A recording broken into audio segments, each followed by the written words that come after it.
आरोपी आधी नेमकी कोणाची आणि कोण संभाषण करते? हे 2 आरोपी ते म्हणते ना जवळचे आहेत, संपर्कात नाहीत. हे 2 आरोपी हे करतात ते की ते 1.5 कोटी 2 कोटी त्यातले 50 घ्या. मग एक जण म्हणतो मला बस झाले बाबा, तेवढेच खूप झाले.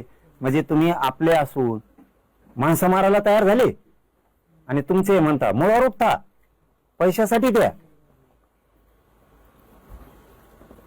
इतका कमजोर समाज झाला असं दाखवायचं तुम्हाला पैशासाठी?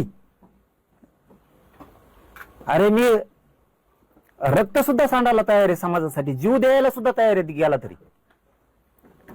आणि तुम्ही त्याच्या नादी लागून यांना 64 का 34 काहीतरी खोट्या रेकॉर्डिंग आणि व्हिडिओ बनवायचे सांगितले. मग हे ते पैसे घेणार देणार बदनाम करणार. मग हे जुळा ना म्हणून मग ते गोळ्या आणणार जेवणात घालणार किंवा मग गाडी देणार आणि ताफ्यात गाडी घालायची. मराठ्याच्याच माणसाला गाडी समजा आणि ती ताफ्यात गाडी मग माझ्या अंगावर घालायची ती. मग ते तसे डाव तुम्ही म्हणले ना, मग प्रश्न विचारला ना तुम्ही की त्यांचा माझं काही संपर्क नाही का? धनंजय मुंडे असं म्हणते त्यांचा माझा काही संपर्क हा संपर्क नाही का? तो संपर्क नाही. हे त्यांचे बोलणे ते CDR घ्यायला पाहिजेत सरकारनं. मुख्यमंत्री साहेबांनी हे लय गंभीर विषय.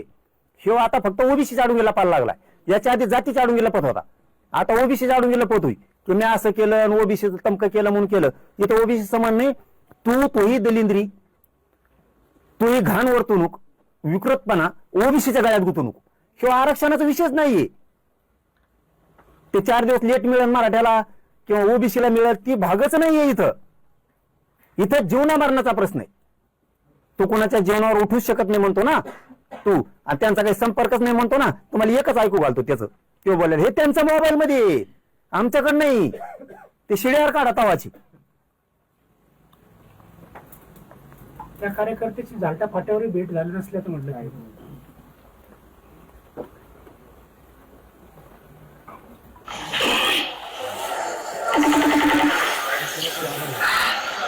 आरोपी आणि धनंजय मुंडे. साहेब आले फिरायला? बर साहेब काय करायचं मग? तुम्ही गडबड करू नका. मला माहिती कळलेलं करतो. तुम्हाला आता गाडी पाहिजे असेल तर मी दुसरी माझ्यावाली गाडी तुम्हाला देतो वेगळ्यापासूनची. चालतं काय अडचण सांगतो. ड्रायव्हर येणार का? ड्रायव्हर येतो मग साहेब. नवी गाडीच पाहिजे असं देतो तुम्हाला, पण आता नाही देऊ शकत मी अडचणीत आहे.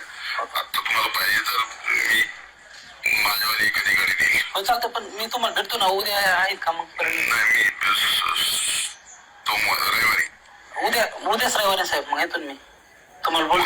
परवा रविवार. हा परवा सोमवार येऊ का? चालतंय येतो साहेब.